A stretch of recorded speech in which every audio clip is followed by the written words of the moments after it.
Good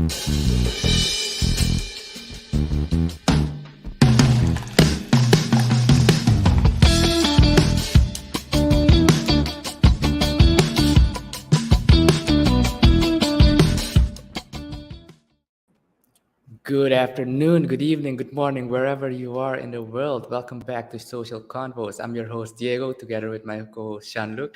Shanluk, we are back, and we are back from last week from the social media Woo! conference Suriname. And where are we going today? We're going straight into the metaverse today. so, our guest for today is it's a very interesting story. Our guest for today is somebody who I recently just met. I didn't know him before. Like 2 months ago, I didn't even know him.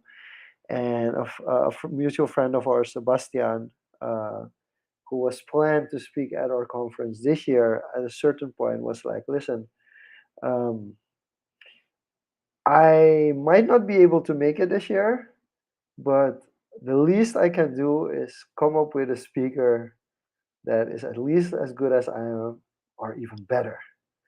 It was like, I'm gonna get you somebody who's in the metaverse space that knows about NFTs, that knows about blockchain.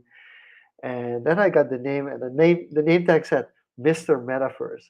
I was like, whoa, somebody actually claimed the name Mr. Metaverse for himself. So he has to know a lot. And then we met actually.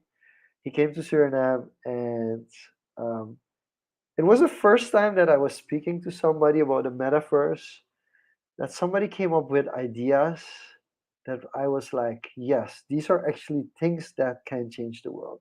These are actually things that make sense. And the last thing I'll say about it is that when the internet came about, when social media came about, it was always like all the opportunities, and then it was us, the humans, kind of screwing those opportunities up. And I think one of the main goals for Aragorn is to make sure that we learn from our lessons in the past. And this time around, when we have these new opportunities, that we make the most out of it. So, without further ado, Mr. Aragorn Meulendijks, or as I should say, Mr. Metaverse. Welcome to Social Confoes. Well, thank you so much. I actually think that's the best introduction I've ever had, at least from the from the point of view of you really giving my ego a boost.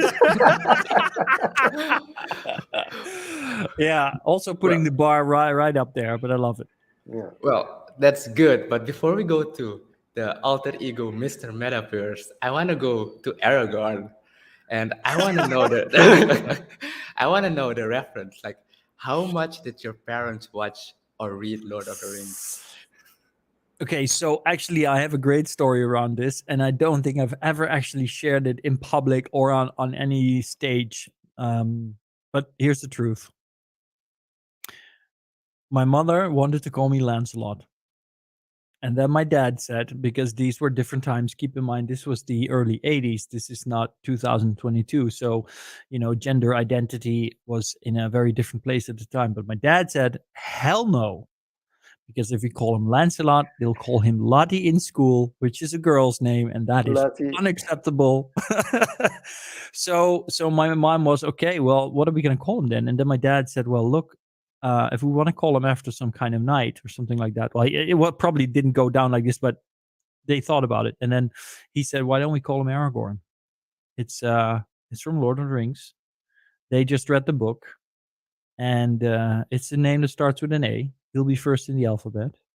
And they just went with it. It's pretty crazy, really, because my older brother is called Hans Senior, and my sister's called Melissa.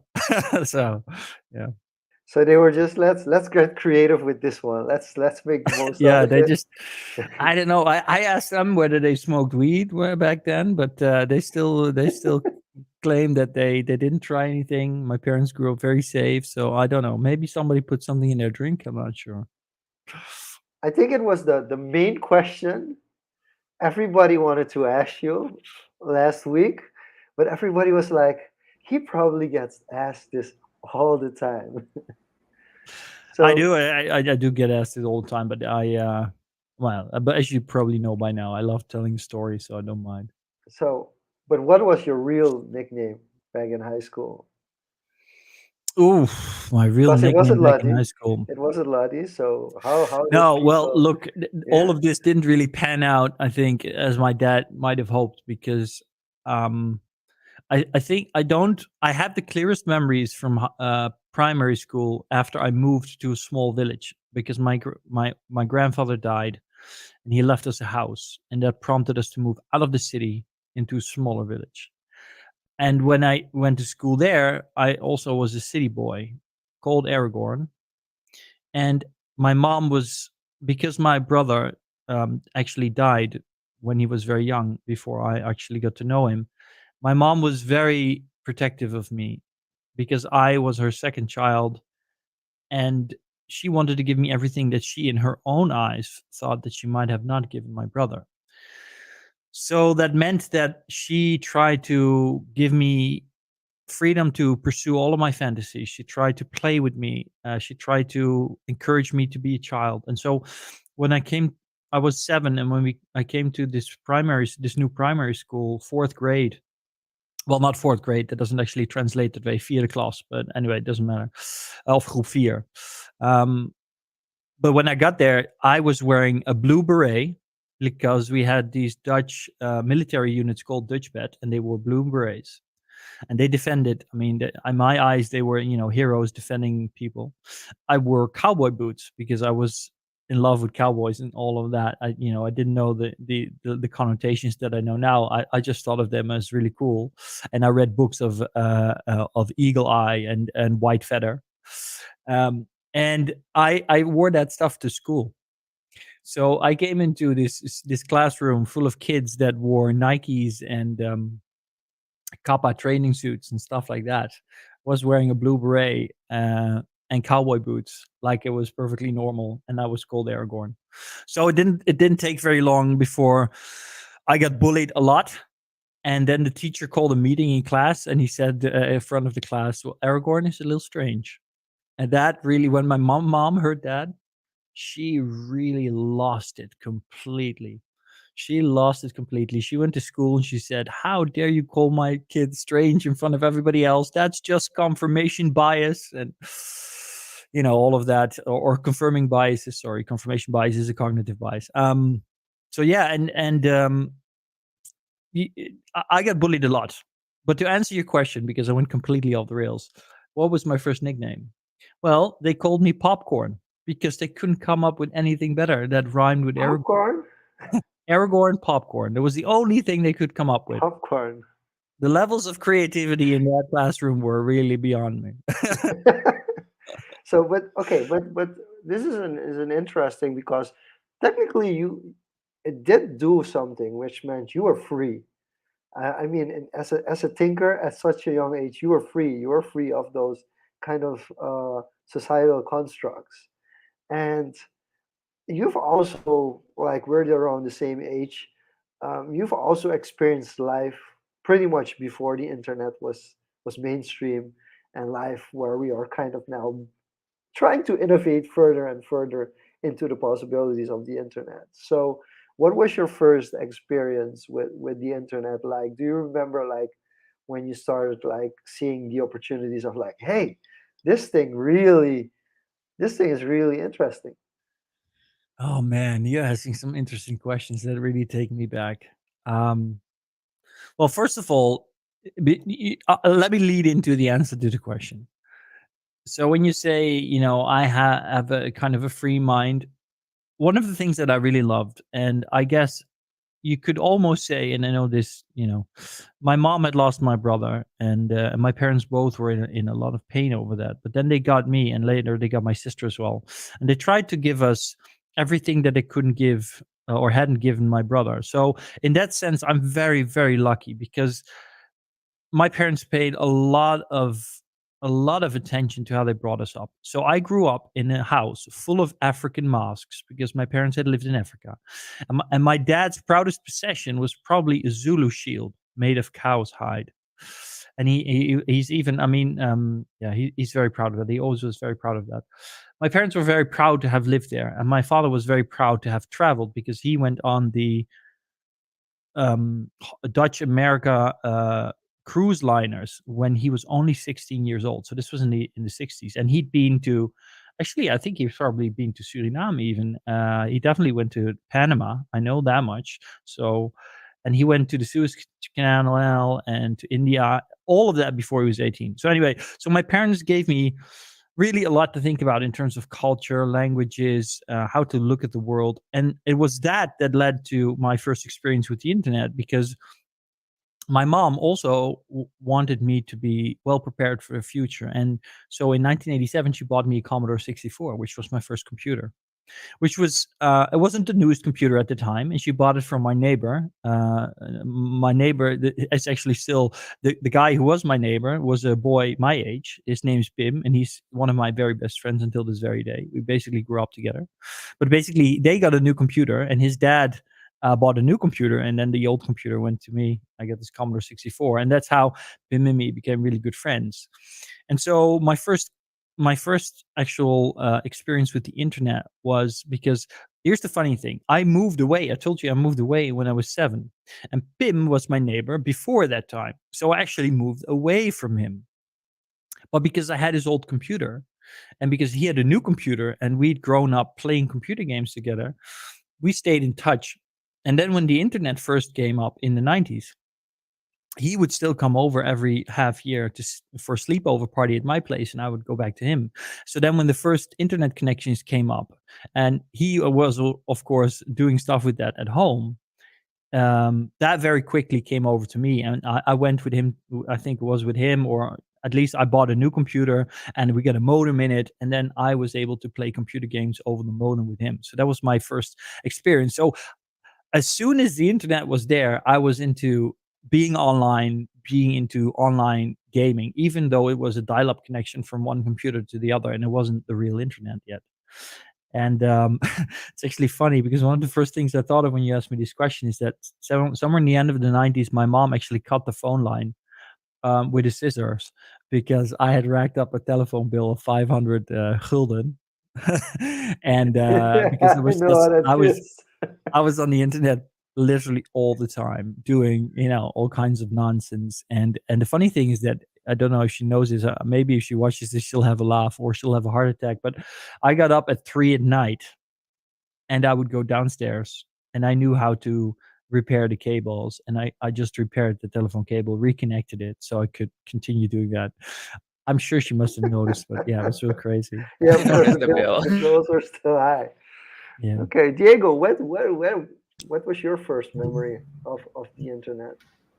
I'd say I have experienced dial-up, so I still remember that era, and it was like I think around 12, 13. Yeah, when I was 12 or 13,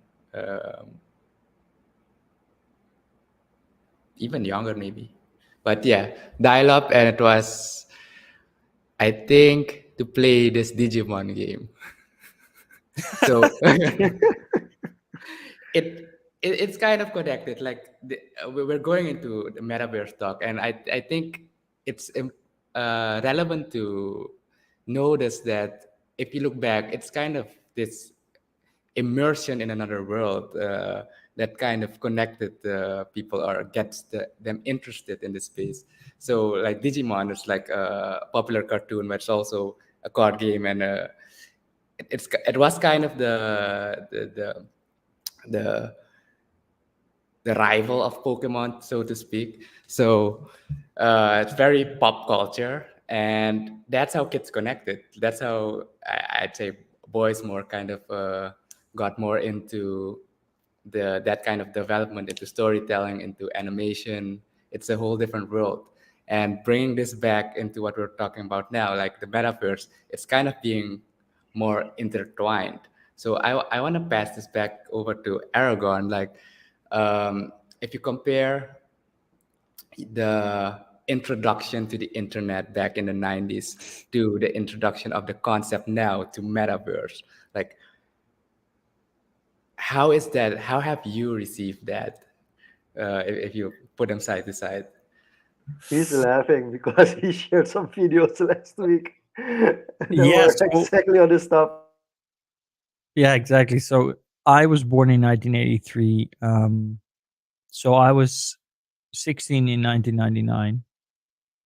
So that means that for most of the 90s, as the internet was rising, first real computers came into the homes of normal people, and the first 3D online gamers, came into existence. I mean, I played Duke Nukem 3D, and we played that on dial-up.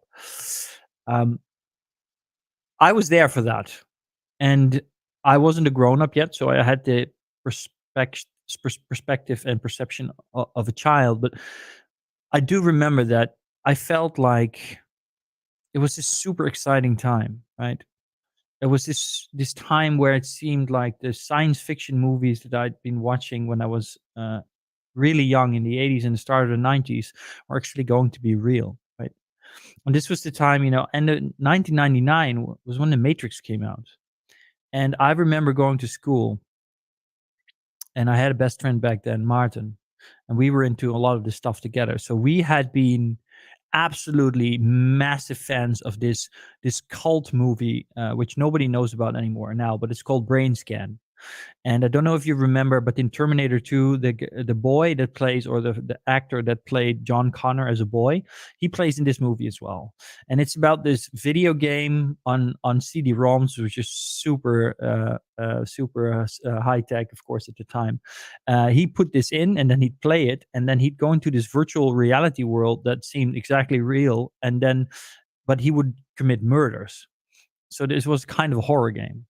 But then, of course, the crazy thing was then it turned out then those murders had actually happened in the real world when he was in the game. And so it was kind of horror sci-fi movie. But we were massive fans of this. And then we came to our French class, and there was my French teacher, and she said, she was kind of young. She was 30 at the time, I think.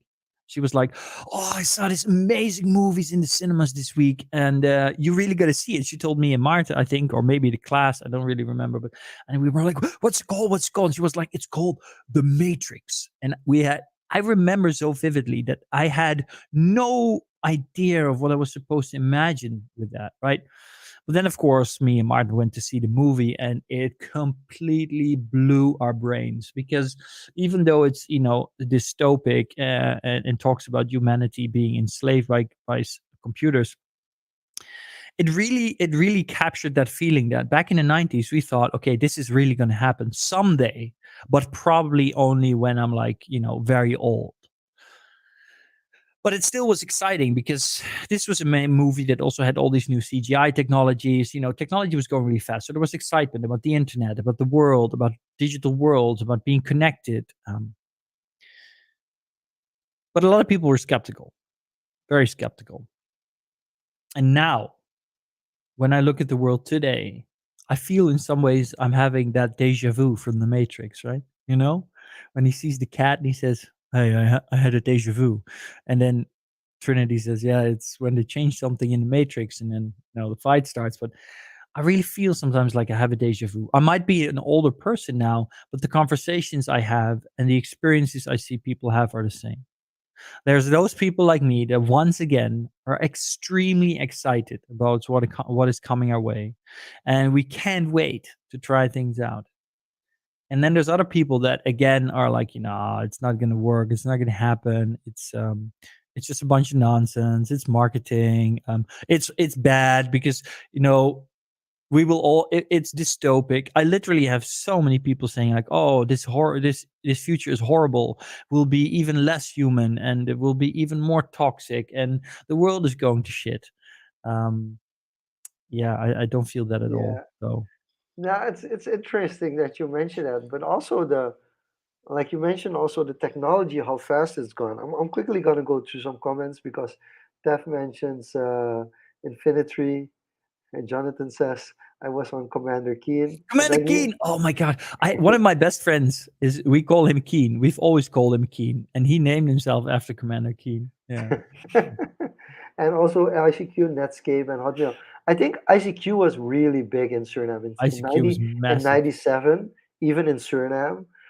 ICQ was insanely huge. I think the language that we use on ICT was kind of the predecessor to the SMS language that people use, to the WhatsApp language that children use now. It has evolved because I really don't know all all the abbreviations anymore, but that's kind of where it started. And what I found interesting is that while ICQ and other like text-based internet apps were already there in the 90s, it really took a long time for video calling to become mainstream. Interestingly, Japan actually had a mobile phone in the late 90s, early 2000s, where Japanese people would already be like FaceTiming each other way before we even knew what FaceTime was.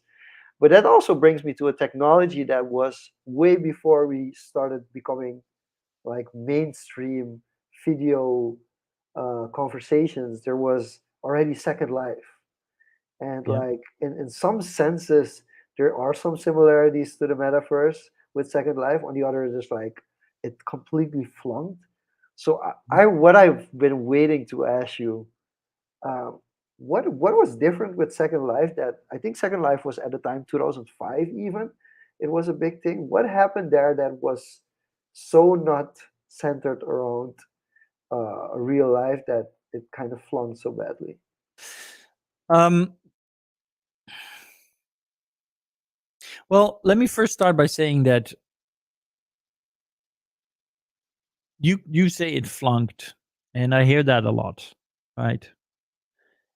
And but I always ask, what's the definition of flunking? I mean, you could also look at it from this perspective. Second Life was massively hyped, right? And when something is massively hyped, it almost always disappoints when it doesn't meet those expectations. But there's still 70 million Second Life accounts. I mean, I'm not saying that there's still 70 million players every day, but I mean, 70 million. There's 80 million people in Germany, right? There's 600,000 people in Suriname, as you taught me last week.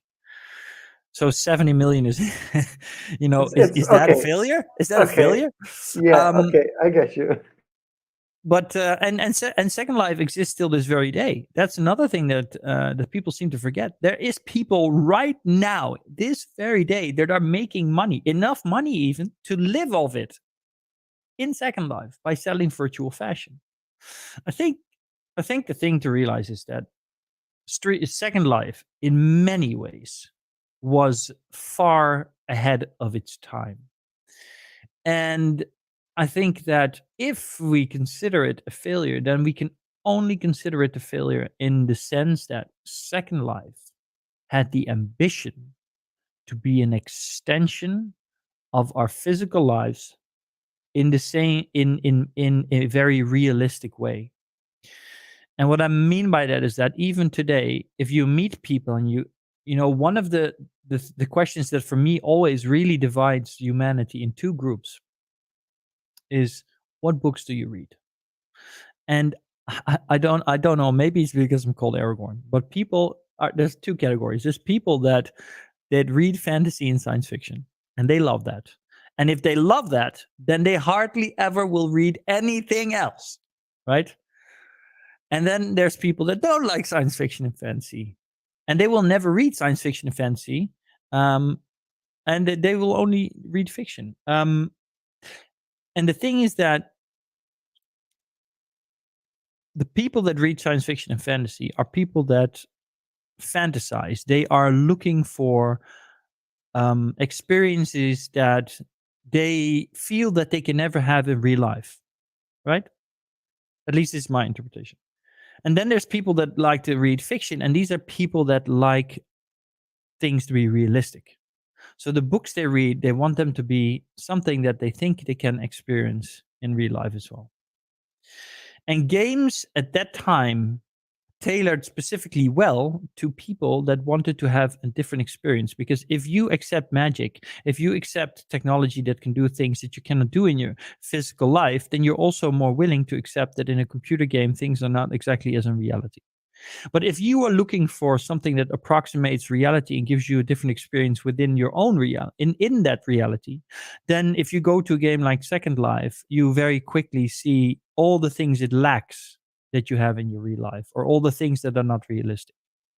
And I think that in that sense, Second Life was far ahead of its time, too far ahead of its time for people to be at least in a massive scale, be willing to lead their same lead a reasonably normal life in a virtual realm without there being any significant added benefit to that. I hope that makes sense.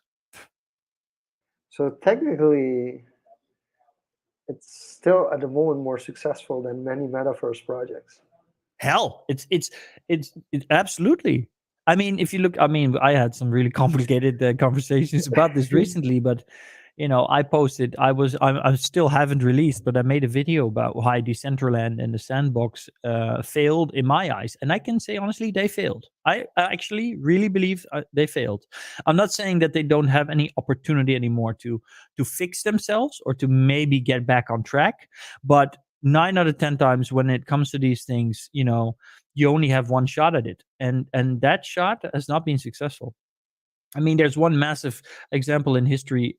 It's a game called it's on the tip of my tongue. It's on the tip of my tongue. It's on the tip of my tongue. It's a space simulator. Oh man, it's on the EVE tip of my Online, tongue. No. Mass, No Man's No Man's Sky. Land, No something Man's like that. Sky. Yeah, No Man's Sky. No Man's Sky. Is it No Man's Sky? No Man's Sky.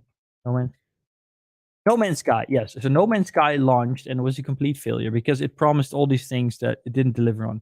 But they managed to turn all of that around and they made it into a successful game. But it is literally it's a miraculous story. This never happens in the gaming world, in the virtual world.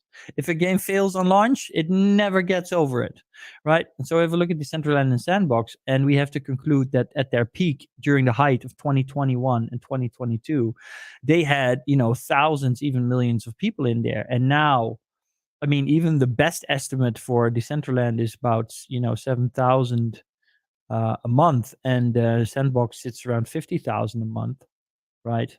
That's absolutely nothing. It's nothing. It's just people try to have a conversation around that and they argue over the numbers, but it doesn't matter. I mean, if you go to any village with less than 50,000 people, But let's I let's mean, put it in perspective because a lot of numbers are hyped up or inflated numbers. Also, I mean, social media is all about vanity stats. So basically, they're like numbers on impressions and everything, but we don't really talk about the real engagement. And of course, with the gaming industry, it's kind of similar. It's like, yeah, we have that many players, but yeah, how many daily active players are there? So in general, what would be a good estimate of percentage if you have like people that own an account to active users? Is that relevant that you should say like, hey, there should be at least 10% of the user base should be an active user? well, I don't think it's that simple. So in that sense, you're right. I mean, many people argue that specifically Decentraland is an event-based world, right? And I'm willing to accept that. But if I compare it to any other game out there right now, even to Pokemon Go, which was launched in 2016, I think, 16. Yeah, 6 years, 6 years old. I mean, a lot of these games these days are event based, right? Actually, I would argue that all new games that come out are event based because if you look at Apex Legends, for example, or Fortnite, they are seasonal, right? They have once or twice a year they have a big update. A new season is launched, and that is an event. And then within those seasons, they have events, and you actually see the player base go up around events, right? Especially around the seasonal launch. But even in a low period, right, in a period where there's the least attention in the middle of summer when nobody wants to be inside behind the PC gaming, there's still millions of players on these games, right? And even if you take less successful games that are not, because that's not an honest comparison. Let's be honest. Apex Legends, Fortnite are really at the top. But even if you take a game like World of Warcraft, which people claim that is dead, they claim it every year, and it's been around for for what 18 years now, I think. Um, yes, closing in 20. exactly, and there's still hundreds of thousands of players on there, even when nothing is going on, right? And this is an old game with outdated graphics, with an engine that doesn't support modern CPUs. Um, mean, the content at this point is becoming almost laughable because they have tried everything, and it's just it's like what ridiculousness are they gonna come up with next? So what I take from that, and this is really the point that I'm getting to, is that it's not about what a game looks like. It's about the experience that people have. And if the experience is good, then people will flock to it, and they will even be there when there's nothing to do. And what I find, at least with Decentraland and Sandbox, and let's say these are the examples because there's other projects out there, but with 99% of these projects right now, I find that they've been launched very hastily because people felt that there was a moment in the market where they could capitalize, where they could make money, where they could sell their tokens, where they could cash in. They decided to release their projects based on the crypto bullish Yeah, the market crypto hype cycles. and the crypto hype. And they didn't release their games because they had spent, like Blizzard now is not in a good place, but Blizzard was famously known. Blizzard is a very big gaming studio. For those who don't know, it's now part of Activision. Blizzard was acquired for $80 billion in 2021 by Microsoft. Blizzard was famously known and most beloved in the gaming industry because they said, we do not release a game until it is ready. Right? They were famous for that. And I think it's that mentality that brought them massive, massive titles like Diablo, World of Warcraft, and even Overwatch. And when I look at the crypto, I said crypto, I didn't say a metaverse. When I look at the crypto scene that is now pretending to be the metaverse scene, what I see is project after project that did not take that to heart. They didn't take any best practices about how do you keep people engaged? How do you create a fulfilling experience? How do you create a game that supports a thriving community? What they did was they thought, okay, we got blockchain now. How do we make a game out of that as quickly as possible so we can make money? And I know that a lot of people working at these companies will feel that I am not doing them a service, that this is not true. But I mean, if I look at the end product, and I'm a 39-year-old gamer, I really can't say that there's anything in there that shows me anything different. I think that's a very, fair assessment, and I have to agree with you. Like a lot of the metaverse games that are popping up are about hype cycles, getting things tokenized, getting sales in without having an actual product. And I still firmly believe it should be gameplay first if you want to make a good game. And to kind of emphasize on the point, like something like World of Warcraft and maybe even Second Life, it is still community driven. Yes, they come in for the game first, the gameplay, story, the competitiveness, but to have longevity, it is community driven. Like I play Final Fantasy, for example, and that also has seasonal events, patch cycles with updates. That's when you see the spike come in. But other than that, lots of content is driven by the community. There's like actual parties, DJ parties, streaming parties with players in game that it's pure entertainment. So it's just a platform. But you mentioned something very particular there, the difference between crypto versus metaverse. You segmented them. Could you elaborate on how you see what you see a metaverse actually being versus if you had to eliminate or remove the crypto element from it, what is a metaverse? Yeah. Well, let me start by saying that I think that the metaverse, as I see it, would not necessarily need crypto. It wouldn't even necessarily need blockchain. However, it would necessarily need a way of democratizing technology, specifically virtual worlds and environments. And I'm saying democracy for lack of a better word, because I'm not a big fan of democracy, but that's a whole other conversation. But what I mean by that is it needs a mechanic to allow communities to function in a way that is fair and manageable. Okay? So I don't think that democracy generally is fair or manageable. We'll have a different show for that sometime. It's the best we have right now, and we need technology to bring that to our virtual existence. Metaverse also needs the ability, just like in the real world, to actually own something. And I mean, having said that, I think that if you look historically at humankind, that a lot of horrible things have been done because we invented the concept of ownership, right? Because it's a human construct. Let me be very clear on this. Whatever you believe, ownership is a human construct, right? In nature, there is no ownership. This is something that we came up with. And I also believe that we need to get rid of it at some point, right? Just like in Star Trek. I'm not sure, however, that we can within my lifetime. And I have also no idea how we would do it yet. But maybe I'll be surprised. So for now, we need to create the best that we can if we are going to expand our realities into the digital realm. There are many good reasons to do that. We can talk about that later, maybe. But if we're going to do that, we need to create an equal footing for everybody.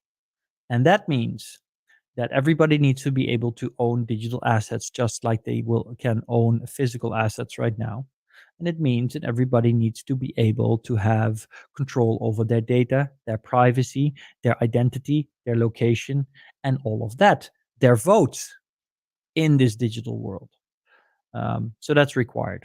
So that's, so what does the metaverse then look like? Well, really, honestly, I believe exactly is what Matthew Ball believes in his book, The Metaverse, and how it will revolutionize everything. I believe that it is inevitable and that it will happen, or at least start to happen, within the next decade.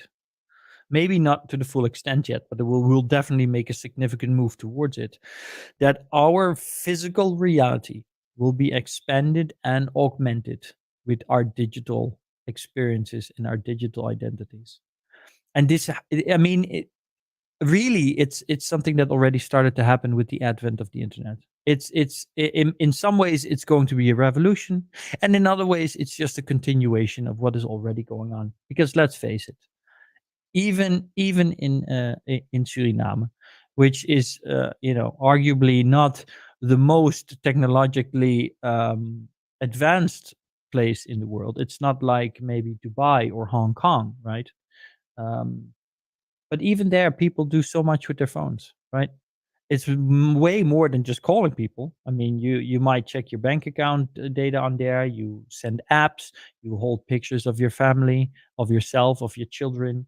You write stories. You check up on social media. You learn new lessons and new skills on YouTube, um, or even I mean, there's so much that we do with these devices now, and so that means that to a very real extent, our lives are already digitized. And this is our access portal. And the thing is that this is just a very, very unpractical access portal. It works, and we're doing it because the benefits of what we can do with it are so great that we are willing. It's almost, like we really, I mean, we look at us when we're sitting with these things, man. It's so uncomfortable. I get a sore neck every day. It's really ridiculous. And there's no way we would be doing that if the benefits wouldn't be so great for us, or at least well, to some Well, extent the also, of reward, course. yeah, you can look at reward in different ways, but technically Yeah. there's a big benefit or a reward for doing so. Yeah. But okay, now So, then, yeah. go So the ahead. Go ahead. metaverse, to just finish that one up, the metaverse is just going to be a continuation where we will move from having a very uncomfortable way of going into our digital lives and expanding our reality with them to a way more comfortable way of doing that, a more natural way. Actually, Mark Zuckerberg also said this. Okay, because now you mentioned something interesting. You already mentioned that one of the biggest gaming companies got bought up by Microsoft. Um, I've been really interested in the concept of heterotopias in third space and finding spaces where everybody is like equal to one another. And basically, we're kind of getting a new opportunity with that as well. On the same hand, you already said kind of ownership is kind of engraved in the way we are. You can even go to the extent that we're in a society of a spectacle where it's like so at one on the one end of the spectrum we want to go towards like understanding that ownership is a social construct and that we can all live free, and on the other hand there's like this big commercial wave of like owning everything, owning the cool stuff and those kind of things, which kind of it just doesn't match. It's like two different, like you mentioned the science fiction and fiction part, you have like two streams. Like one is like we want to go to more equity, we want to create equity of at least of input. You can say equity of output, you can say equity of input, but at the same time there's this big move towards becoming rich, becoming wealthy, finding ways to maximize your personal gains. So what I'm really interested in is what's your view on how the metaverse can maybe not reverse it but balance it out. Hmm. I love these questions. um, are we talking a time? Do you have like a time constraint here? Do you want an answer from me how I see this in the next 5 or 10 years, or just Yeah, let's do 30. Let's just 30 30? years. Okay, that's Yeah, very extensive. Okay. yeah. Okay. Well, okay. So let's go completely off the reservation. um, I believe, and that belief has grown stronger lately. And maybe one day people will watch this video and say, "Oh my God, he was a prophet," or maybe they will watch this and they will say, "This guy was a complete retard, an idiot." A retard was not a nice word. Excuse me. Um, he was lost, just like Professor Weizenbaum in 1983 when he said the internet will never work. But I believe that what we're seeing today with the advent of Web3 and the first glimpses and realization of people of what the metaverse might be and will become, I think that this is the first move for humanity to actually move away from capitalism. And this is a very big thing to say. And a lot of people will listen to the show and say, "This guy's nuts." I know it. But I really feel so because let's look at the world today. Let's look where we are. Let's take a moment to take it all in. We've had a massive economic meltdown about a decade and a half ago. Left the world in shambles. We bailed out the banks. All of us paid for that. Not the banks, all of us. And then we thought, okay, we're going to fix it now. At least that's what, your average Joe thought. And we believed that our governments would take care of that and our central banks. That's not the experience I have today. In fact, we're heading straight towards another cliff. I mean, listen to any economist, right? It doesn't even matter whether they work for banks anymore or not, right? Even the ones that are subsidized by the banks to tell great stories, they can't deny it. They all know that we're heading for a massive disaster. We're heading straight for a massive clip, a massive meltdown. Everybody knows it. Everybody says we need to change something. The only one that doesn't is President Biden because, well, he doesn't really know what's going on. Let's not make any nasty comments. But we know it. And at the same time that all of this is happening, at the same time that many people in the world are starting to panic about our economy, about our humanitarian crisis, about our climate change, we find ourselves in this unique moment in time where we have all of these technologies that are all reaching this level of adolescence, where they have a potential impact to change each on their own our lives completely. But they're not alone. They're all together. There's AR, VR, and XR, which is moving at a massively rapid pace towards maturation. There's blockchain and Web3, which is completely radically changing how technological systems of of information transaction work, or how transactions work, whether it be information or anything else. And there is artificial intelligence, which is come out of its most recent hibernation period, and is moving very rapidly again. And I feel that all of this is bringing, at the one hand, is bringing us as a humanity. It's bringing us to that realization that how we have been doing things doesn't work. It's at the end of its life cycle, right? It has done us great in terms of perpetuating our progress, our growth, but we have now reached the limitations of this system, and it's going to break down. And when that happens, it won't be pretty. We've seen that before in history, right? But we also have all of these technologies that give us a real chance to do things differently, to quickly adapt and to transform. And I mean, I spoke about Star Trek, and in Star Trek, they believe that humanity really reached its enlightenment after the Third World War. And it's funny because in Star Trek history, that takes place around, the next century. So I starting to believe that the guy who wrote Star Trek is a traveler from the future, man.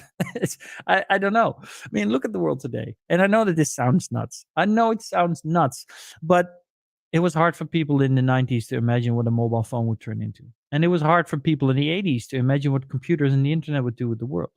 And it was hard for people at the start of the last century to imagine that by the end of the century, people would have landed on the moon, would be flying around in massive jet airplanes, and would be talking to each other across thousands of kilometers without, being able to hear each other. So who's the nutter? So okay, so to bring it back to a more Yeah, like you asked for really 30 years.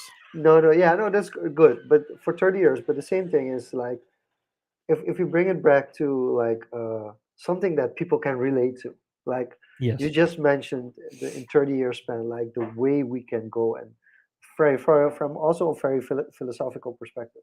So, but if we in Surinamese we would say piki money, like tea money, which is like really in small change. If we break it down, I'll give an example.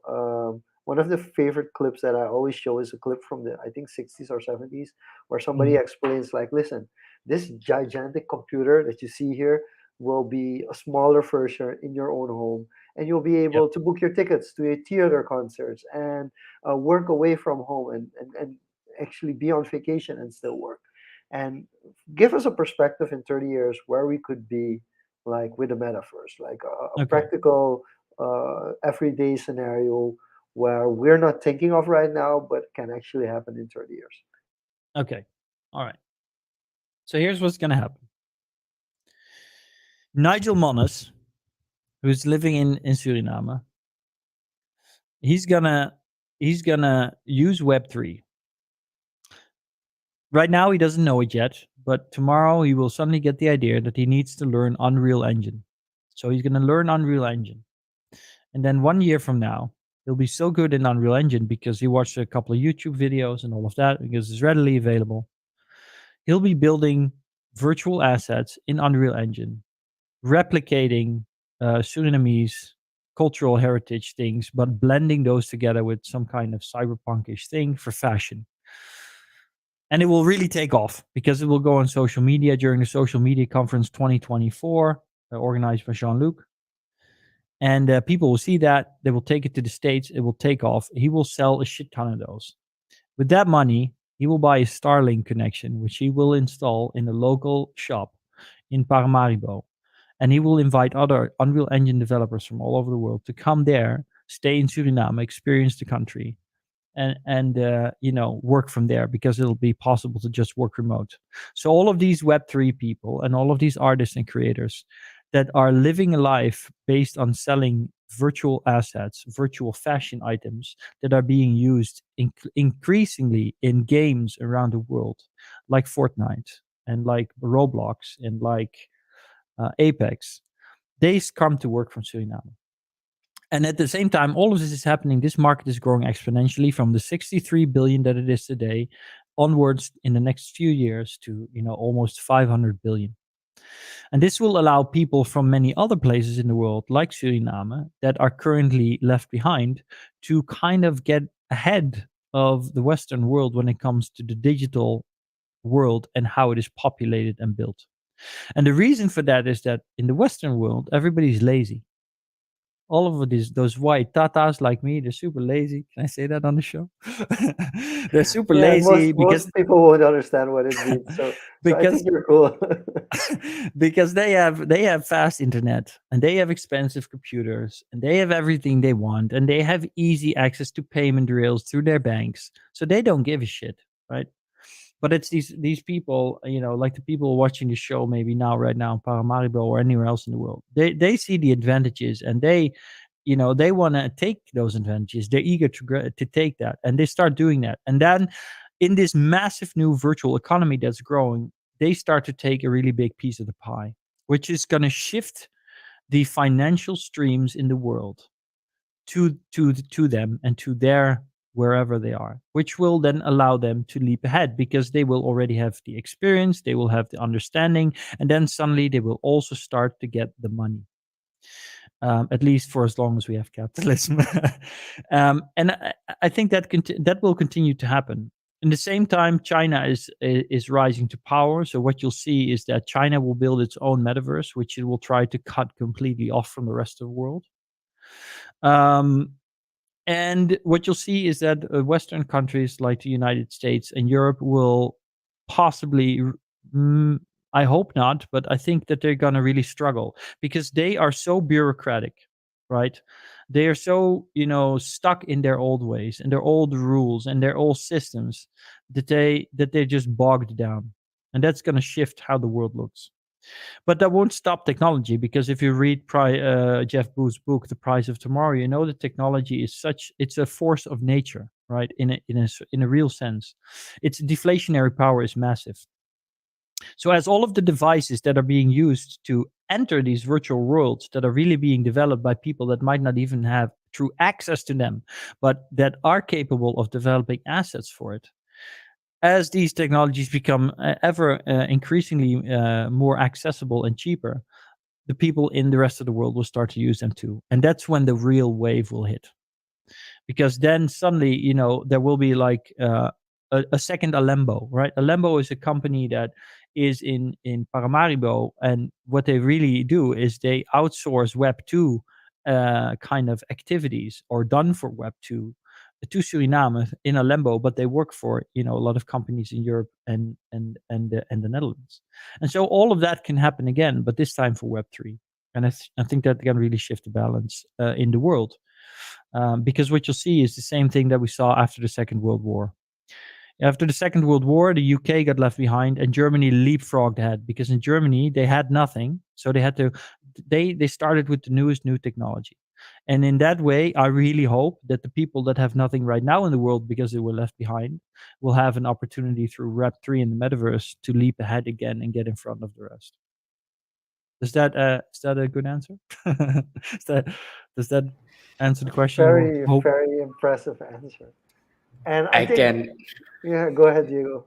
no, I just want to say those fantasy story like upbringing and that storytelling element, I can really see it come true in the way you painted that picture for us and the people listening. Because And actually, I could with Miguel as well, I think he would actually be someone who could pull that off. yeah, he's probably already doing that, knowing him personally. um, but yeah, and I think you hit some important notes for people to think about on how capitalism works, on how the broader society works, and there's a saying like history doesn't repeat, but it often rhymes. So we can learn a lot from what happened in the past and how power shifts have happened, especially if you look at how post World War II the power has concentrated from Europe to the North America, basically. And what's happening in China are all important elements to that. But then I want to go even further or more far-fetched. Like, you just painted a picture to the next 30 years, something tangible, something practical, something that Nigel can do, for example. But on the other end of the spectrum, um, Are you familiar with Sword Art Online? Sword Art Online. Yeah, I've heard of it, but you'll have to refresh my memory. it's basically a virtual world, and it's even more than just what we have now. And uh, what the premise is, you deep dive into a headset and basically transfer your consciousness into that virtual world, where you also can experience like feeling, touch. So this brings me to the idea of Elon's chip Yes. integration in people. Like, as you said, fiction, fantasy fiction, science fiction has been describing for years now what we're experiencing now. Yeah. So how dystopian or utopian is that for you?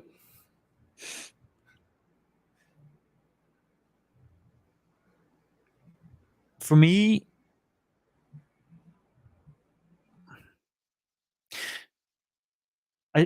dystopian or utopian is really it's a product. It's a product, right, of an equation that involves humanity and how we act, right? So there's technology, and then there's humanity, and then equals utopian or dystopian. And what that really means is that the future as it comes true, that really all depends on us. The choices that we make as a collective, as a society, what we allow to happen. I watched a documentary yesterday called A Trip to Infinity. It's on Netflix now. I highly recommend it. It's very interesting. And in it, they pose the theory that anything that can happen will at some point happen. So, but they also have this theory that the universe is infinite and therefore there is replications of all patterns within it, because it's, they have to be there, but they will be there with slightly different changes. So there might be universe in which we live, maybe, where all of this turns to this very dystopic shit world like in Blade Runner, and the world is ruled by Vade Industries, and we create cyborg androids that are basically slaves, and then they kill us all. This is possible. I believe that it is possible. It probably does exist already somewhere. But in this very same universe, it's also possible for all of that not to come to pass, and for us to go into this future and use technology for good. This could be a future in which children living in Rio de Janeiro, in the center of a mega city, that would have to travel 6 hours to get out of the city and even see, a tree, will have the possibility to strap on a headset and truly experience the peace and blissfulness of the rainforest and the wonderful birds and animals that belong there. Some people might call that dystopic, but I honestly think that, what is reality? Reality is just electrical impulses interpreted by the brain, just like Morpheus said. And our brain is already a filter, because to a fly, a heap of shit is the most amazing thing in the world, because that's how it filters reality, right? To us, that same heap of shit is, not so much. So our brains filter it differently. I think that reality and how we experience is what it is. I think what really matters is how do we feel about it. And I believe that the technology has every potential to make us feel great about it, make us feel great together, give us the opportunity to have collective dreams, to increase our empathy, to bring us closer together, to make us realize that we are all together part of this divine, infinite world in which we are equally ocean specks in an ocean of endlessness, as well as divine pieces of a god. And all of that sounds yeah, that's the kind of person I am. But what future we will live in, that's something that we have to decide together. And luckily, I think that even though there are some significant things going on right now in the world, like for example the way Apple is manipulating the market and how they're building their empire, stuff like that, it might turn out dystopic. But we also see that it seems that a lot of us have seen what has happened over the last 2 decades with the internet, and they're saying, no, not again. We are not again gonna have our privacy taken from us, our data used against us. There's people that look back at the previous century, at the world wars, at how wealth has been completely distributed the wrong way, that are standing up now and saying, no, we're not going to have this again. We now have technologies to even the scales, to balance things out, to bank the bankless. um, so we have a lot of potential and opportunity to do things differently. We've never lived. That's one thing for sure. Us, you, Diego, Jean-Luc, me, the people listening to the show, humanity as we know it has never had this opportunity before, because this is the first time in human history that we are this hyper connected, that we can communicate around the world, but also that we have such easy insight into our own history, where we can go on YouTube and we can just start a video and we can see all the things that we did wrong 100 years ago. They didn't have that 100 years ago. When the First World War broke out, they couldn't go back and see, what the 100-year war was like in the Netherlands. Most of the people didn't even know about it. When the Second World War broke out, the only thing that they knew about the First World War was that young guys thought that they missed an opportunity for grandeur, for glory. Now, if you ask me about the First World War, I go online and I watch everything Quiet on the Western Front on Netflix, and I see people dying in the most gruesome manner, and I'm like, oh, please let this not happen again. Let us do Yeah, everything to avoid this.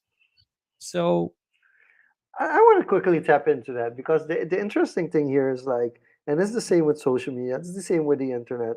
We as humans decide how we use it. Like, do we use it for good? Do we use it for something bad? And I usually don't do this, but I think I sent it to one of you already today. It's this NASCAR racer, Ross yeah, Chastain. I thought that was amazing. He did something which is really amazing. So I'm gonna pop it into the screen.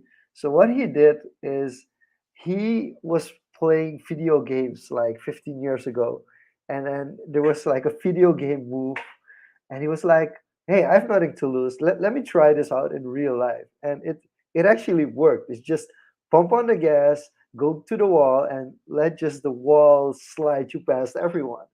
And like these are examples of things that actually happen like in games in virtual reality, that you're like, hey, we haven't really, like you mentioned, we haven't really lived that as well. It's like, hey, this is something we can try. So for me, that's really something positive that I'm saying, like, hey, the problem in a real life, experimenting in real life, has real life consequences. Yes. Like if you're like, I've never done this before but I want to try it, it can definitely go wrong and it has real life implications.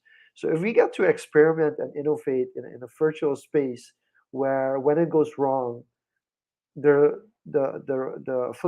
flat the It's confined within the yeah, virtual it's parameters. confined. If it goes wrong, it goes wrong within a confined space.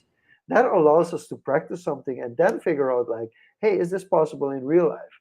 So, for instance, I've been in gymnastics for 6 years when I was a teenager, and I could do a front flip, but I never even tried a back flip. I was too scared. I was like, this is not something for me. And now there's like my children are watching like 6, 7 year olds who just they just stand and they do a backflip, and kind of that generation is going to grow up with like 50% of people being able to do a backflip when they're 20 years old. And these are just things that, like Aragon mentioned, it's like uh, we don't know it's humanly possible until we see it and then realize, like, hey, this is possible. And with the metaverse, you get to like taste and experiment and in a confined space. And if it works, you can actually bring it to real life. So I think that's one of the positives. And then another thing you mentioned, Aragon, is that how are the Europeans and the US going to play along in this game? And I think the story broke that the UK Minister is actually pro crypto. So I do feel like it's also about who are the decision makers. How do the decision makers decide to understand that it's, first of all, a decision should be made by the majority, and with the majority of the people, and how much are we're going to understand, because that's also the problem. And this is something Aragon and I discussed a lot as well. Is like, and we discussed it, Diego, on the show. Like, what are the biggest crypto projects in Suriname that got the most exposure? And Yeah. and and as soon as it becomes a centralized kind of blockchain, you're very much the chances of a rug pull are high. There's just so many things that can go wrong and happen. Whereas with a decentralized space, you get to at least experience more like what could go wrong, and you have a little bit more governance.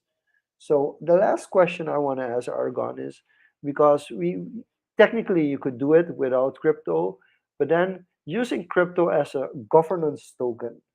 Mm. So if you look at yeah, how can we use it as a governance token? Because just my final thought on this, the problem with currencies now is basically the currency is defined top down. Basically, the Mm. currency is like, hey, the government is, when it's inflation, the government in the end is responsible for it. Whereas the world we're moving towards is like the governance is owned, the token is owned by the people, and their greed will make it go inflate, or if they're very well aware of what it's worth, it's actually more stable. Yeah. Um, okay, so if I listen to you correctly, I kind of feel like there's two aspects to this because of course, there's crypto, and when you say crypto, most people think of um, digital tokens that represent a digital currency.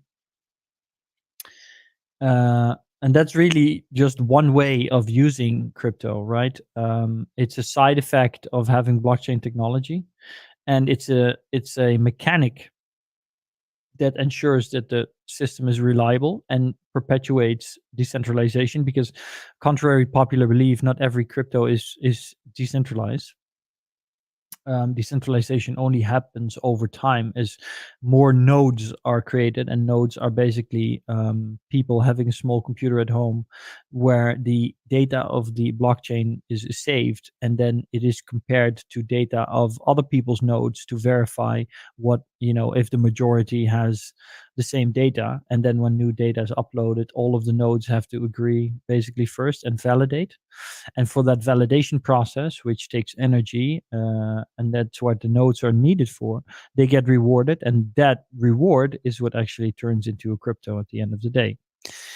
But there's many other genius ways that people have come up with expressing this reward. And one of the things that you can also do with these blockchain technologies, that you can create tokens that are then used to vote. And initially, this was created for governance tokens, and it was created to vote over the system itself. So basically, a democratized way of controlling the crypto network, so that not random changes can just be implemented that would, shift the balance or the control of the system, but that all of the nodes have to come to a certain agreement, or at least a percentage of them, a majority percentage, before a change to the blockchain software can be made. So this is all security. Now then they thought, well, but we can use this for different things too. And this is the beauty of blockchain technology. You can also use it as a voting mechanic for other things. So for example, I don't know if you've seen the elections in the United States in 2020 for Biden, but I saw video recordings of people in the United States outside of voting boxes, and or ballot boxes, what are they called? And these lines were miles long. People that were actually too old to even stand had to stand in line for hours to be able to vote. I don't think they're going to do it for the next election in the United States, because that would be crazy, crazy talk. But they won't be doing it because it's not possible. They could actually replace that whole system with a blockchain, and they could have every single American vote with an app, and they would be 100% assured of an honest system that cannot be tampered with. At least not on the technological side. Let Okay, me okay, let me make that clear distinction. okay. But here's the catch, though. As a citizen, would you do it digitally? knowing that there could be a possibility. And this is where, again, we have to restore faith in humanity. Because one of the things that would happen is there would be a conspiracy theory of somebody knowing or a company being able to see who voted for who, which is the main reason why people would rather go on a pen and paper and yeah, do a Yeah, vote look, that's anonymous. yeah, but yes, and this is why, this is of course why I said that it's not going to happen, because it's crazy talk, because the current population of America would never trust it. I mean, I wouldn't maybe say maybe only the maybe the American U.S. population, No, I maybe wouldn't even say only the U.S. I think they're like we're nowhere in the world. paranoid Okay, right no, now. no, no, no. Yeah. You're right. You're right. But that will change with Gen Z, right? As soon as all of these people are old, which of course will be another 30, 40 years before they're gone. But let me say it differently. With every year that goes by, the percentage of the population that is a digital native, right? And even many millennials like you and me already will become a bigger percentage of the people that actually have to use this stuff. And with that generation comes a bigger understanding of the fact that the technology can be trusted. It's the people that cannot be trusted. So as long as you set it up correctly with this new technology, you can already at least ensure that with that they cannot tamper. Shamil said something. Shamil, I Yeah, hope I that the metaverse definitely. immersion I, yeah, I will not. think that's a really interesting Oh, question. yeah, good. Yeah. So this will be the last question because we have to close off. But I hope the Oh, metaverse immersion will not make us lethargic like the people boarded on Wally on Axiom ship. So and this is one of the things like to take it into a little broader perspective. I think this has been said with the internet with social media before. Like we're going down the rabbit hole again. Before social media with the internet, before internet with television, before television with radio. It's kind of like this reevolving narrative. But what? How do you feel about that? About that being a distinct well, possibility? look. Well, I think the most important thing here I would like to say is that even if I would say now that the metaverse will make us horrible human beings, that the world's going to go to shit, then they won't change anything. It's still going to happen, right? This is something people need to realize. There's no way of stopping this. Resistance is futile. You will be assimilated. So then, if you just accept that reality, and if you're going to be a real stoic about it, which is interesting because stoicism is a 2,000-year-old philosophy. If you're going to be a stoic about it and you say, okay, the obstacle is the way, it is going to happen. There's nothing I can do about it. So, what can I do? What do I have control over? Then you know that you have control over how well you educate yourself, how well you are prepared, and how you are going to go into this world. And if you then combine that with the knowledge that on the first rise of the internet and social media, we were actually stripped of, let me make a quick calculation in my head, 55 plus 37, is that correct? 36, 38? 55, 38 is 80, it's 85. I'm so bad at math. Anyway, over 80% of our human ability to communicate, which is voice modulation and nonverbal communication, according to um, what's this professor's name? Merabian, Professor Merabian. That's was left out when we went onto social media, because on social media all you have is text, which is why there's a whole generation now using emotes and all these abbreviations, because it's a whole generation of people that realized that they were missing most of their communication. They could not express their emotions, they could not express nuance. And so they've been reaching out and trying different things. And older generations say, oh, it's childish to use emotes. No, it's actually more mature, because it shows the understanding of the person communicating that there is much more to communication than just words. But that has made us toxic, because we, no matter how hard these younger generations try to bring all this humanity back into a communication, we have 6 million years of evolution that use voice modulation and physical, nonverbal communication. And so we need that. And this is why our move to the metaverse is actually, I think, going to make us gonna bring us back to who we really are. It's gonna reintegrate our humanity into our virtual existence. Because if we have a virtual avatar with a real facial expressions where we can hear each other's voice through high level audio quality and it is real time, then we can finally, after half a century of increasingly deteriorating communications, deteriorating empathy, we can finally move again into an age where we can really experience each other.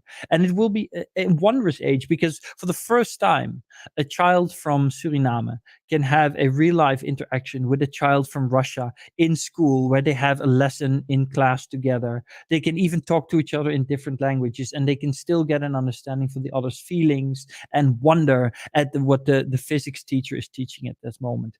And that is something that has never been possible in history. It can truly bring us together as humanity. I think that is a very beautiful note Wow. of ending it. And I think you framed it very succinctly. It's basically bringing the humanity back into the virtual communication that has been lost over the past 2 decades. Wow, I'm lost for words. I think that was a perfect explanation of where we wanted to go. Aragon, we want to thank you so much also for the extra 15 minutes that you gave us for the show. We want to thank you so much. Before we close off, we do want to ask you if people want to connect, if people want to reach out to you, where can they best reach out? Well, first of all, guys, thank you for having me. I really, really enjoyed this conversation. So thank you for that. It's a great honor and a privilege. If people want to reach out to me, you can reach out to me on LinkedIn. This is the best place to reach me. You can read everything you need to read about me on my LinkedIn profile. My phone number and everything else is also on there. Please do not dox me or send me 1,000 pizzas. And if you want to know more about what I'm doing, then please go to www.itsmrmetaverse.com or follow me on any social media at ItsMrMetaverse.